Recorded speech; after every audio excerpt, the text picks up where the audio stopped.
Olá, o meu nome é Yasmina e hoje nós vamos falar um pouquinho sobre o feudalismo.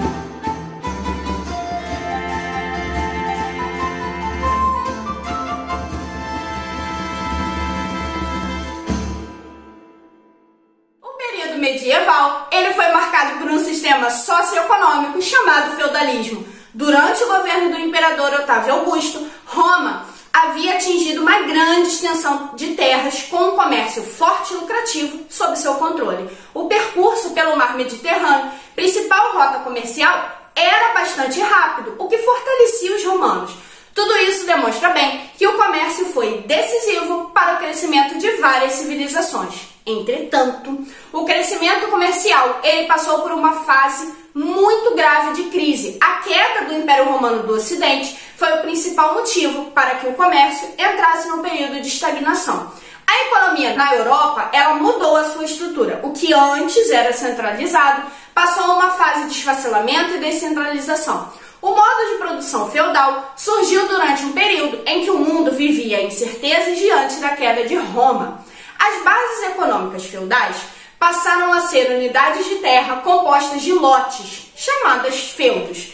Cada feudo tinha sua vida autônoma. Essa fase, em que o comércio quase desapareceu e as unidades políticas viraram feudos, chama-se feudalismo. A origem do feudalismo e a forma como se organizou economicamente vem de herança da Roma antiga e dos povos germânicos, e foram elas: colonato, onde os camponeses e parte das pessoas que viviam nos centros urbanos passaram a migrar para as terras dos grandes proprietários, trabalhando em troca de proteção e de uma pequena parte do que se produzia para o sustento de sua família. Em contrapartida, esses trabalhadores não poderiam abandonar as terras, estavam presos a elas, e dessa forma o sistema colonato ele lançou as bases das relações feudais.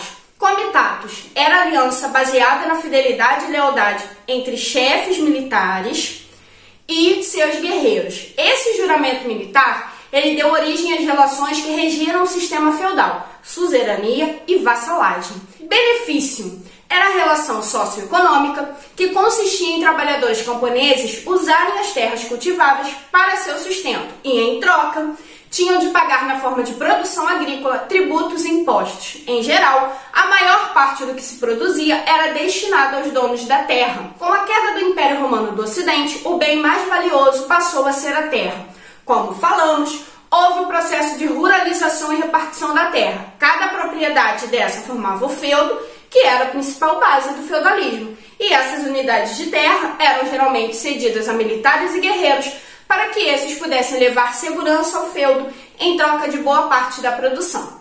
Nessa relação, quem doava as terras em troca de favores era considerado suzerano, e quem recebia as terras, tendo que garantir fidelidade e proteção, era o vassalo. O proprietário do feudo era chamado senhor feudal. As relações sociais e políticas de um feudo eram delimitadas por sua extensão. No topo dessa relação estava o próprio rei, que era o maior senhor feudal, mas que também só estabelecia domínio sobre o seu feudo. Os feudos eram divididos em 3 partes. Manso senhorial eram terras do senhor feudal, e tudo que os camponeses produziam nelas durante alguns dias da semana seriam entregues aos senhores feudais. Manso servil. Esse manso era cedido para que os camponeses produzissem bens de consumo para a sua sobrevivência. E manso comunal. Eram terras comuns a todos os moradores do feudo. A sociedade feudal ela apresentou características específicas determinadas pelas mudanças de relações econômicas e políticas causadas pela queda do Império Romano do Ocidente. Era rigidamente estratificada e sem mobilidade social. Dividia-se em 3 principais camadas: o clero, formado pelos membros da igreja e tinha função religiosa, e desempenhava também um papel político que mantinha firme as bases do sistema feudal, fazendo inclusive com que os servos não questionassem a sua condição de servidão coletiva. A nobreza, que era composta por aristocratas que possuíam terras produtivas, em sua maioria senhores feudais, e alguns nobres que tinham a função de participar de guerras e proteger os feudos. E os camponeses, que eram a base do feudo e a maioria na sociedade feudal. Então é isso, pessoal. Espero que tenham gostado e até a próxima!